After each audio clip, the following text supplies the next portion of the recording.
من قاری فتحی ملیجی هستم و تقریباً 63 سال دارم.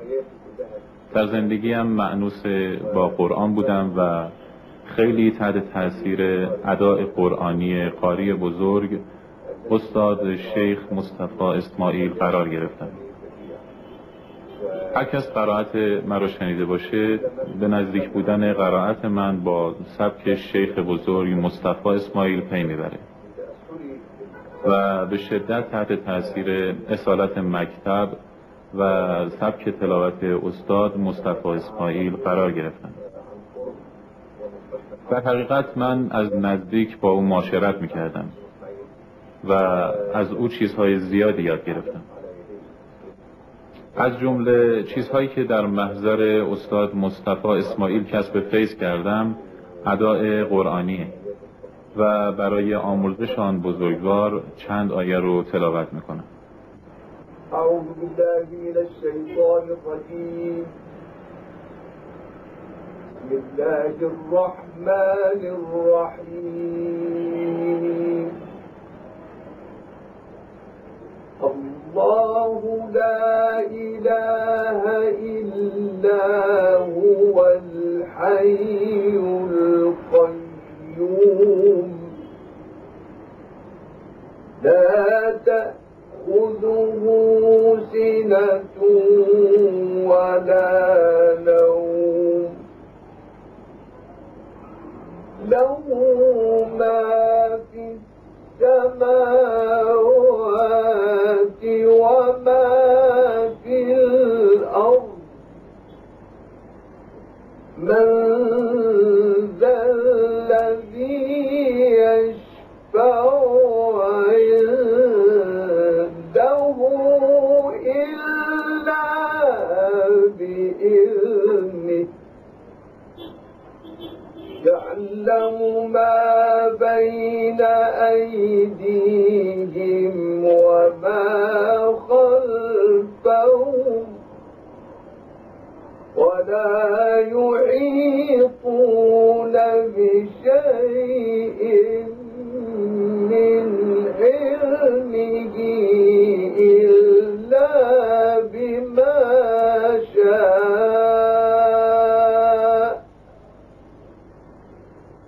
وسع كرسيه السماوات والأرض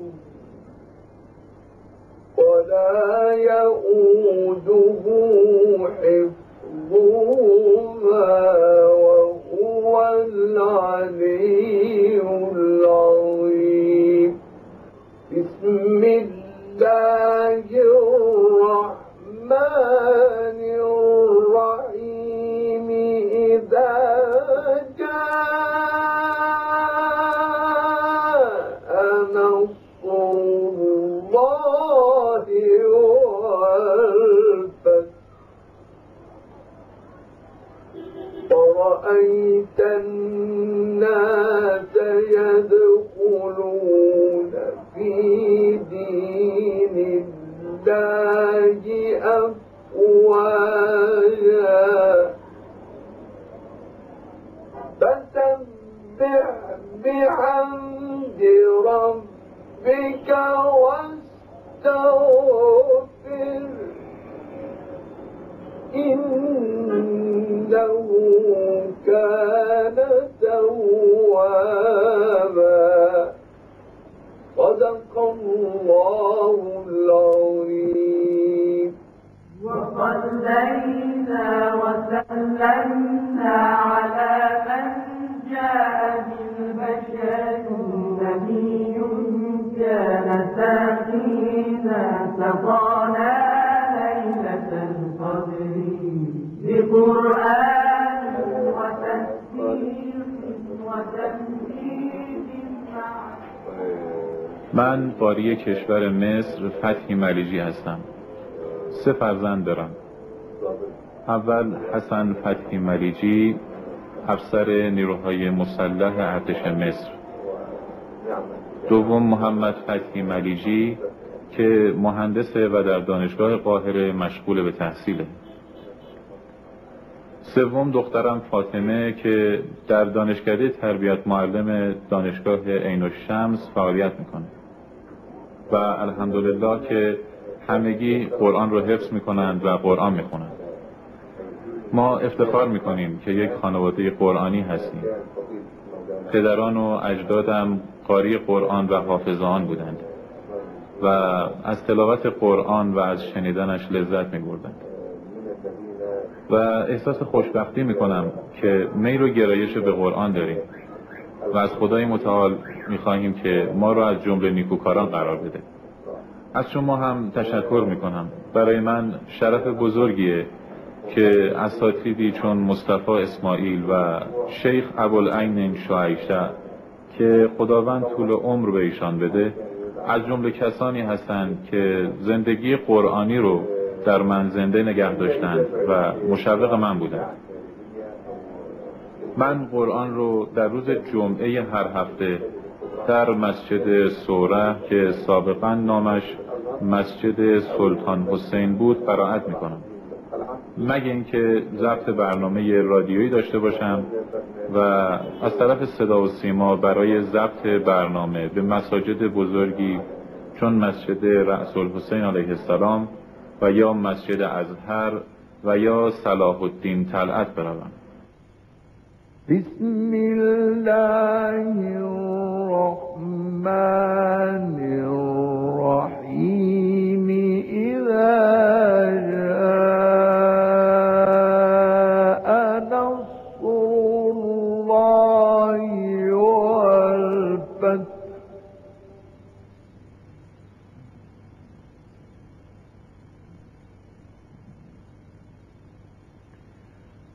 ورأيت الناس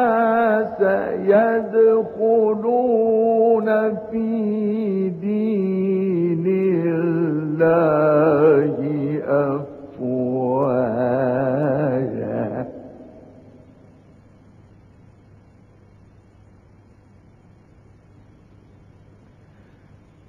فسبح بحمد ربك واستغفره إنه كان توابا.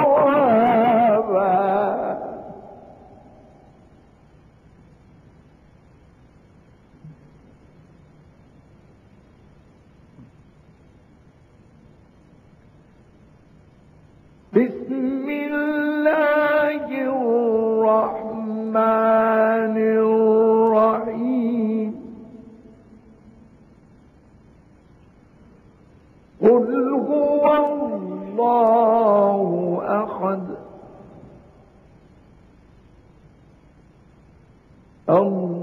الله الصمد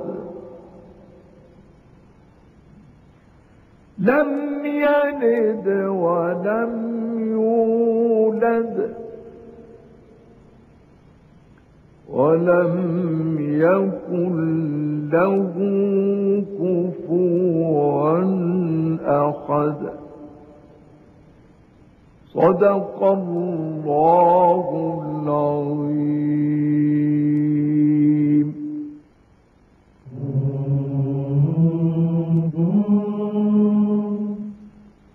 استاد بیان فصیح و قلم توانایی داشت. ایشان یادگاری ارزشمندی که منقوش به دستخط ایشان بود به ما هدیه فرمودند.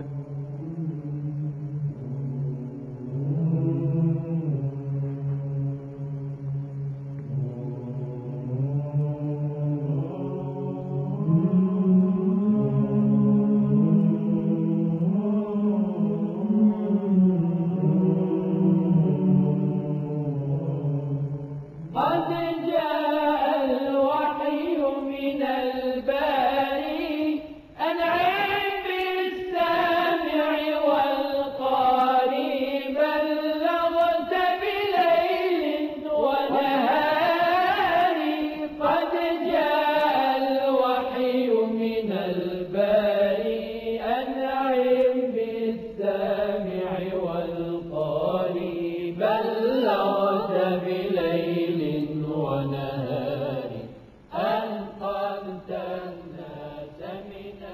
امروز جمعه است.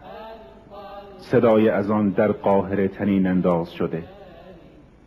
تصمیم گرفتیم برای اقامه نماز جمعه به مسجد امام حسین علیه السلام برویم.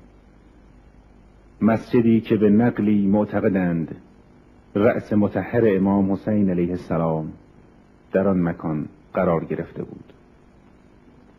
مسجدی که سالهای متمادی شاهد تلاوت معروفترین قاریان مطرح جهان اسلام چون احمد ندا، عبدالفتاح شعشاعی، علی محمود، محمد رفعت، مصطفی اسماعیل، عبدالباسط و دیگران بوده است.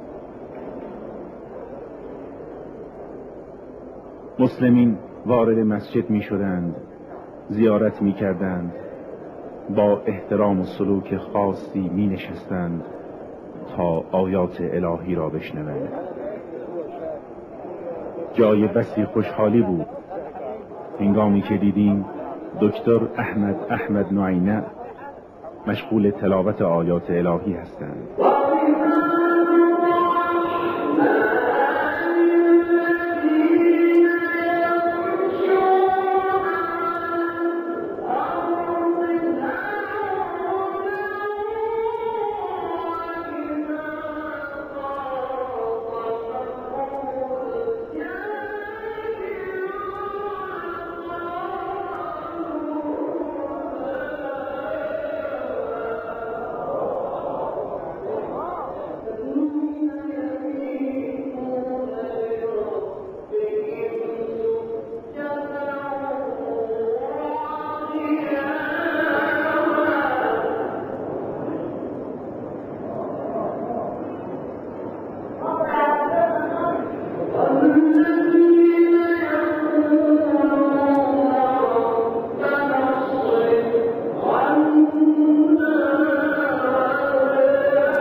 همه متوجه محتوای آیات بودند و سکوت حاکم بود.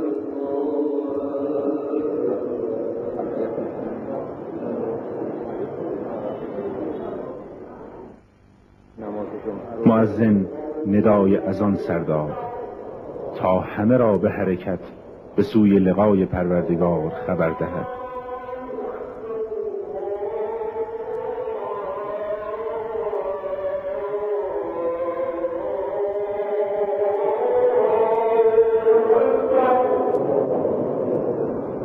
به یاد نماز جمعه کشورمان افتادند. جای شما خالی بود.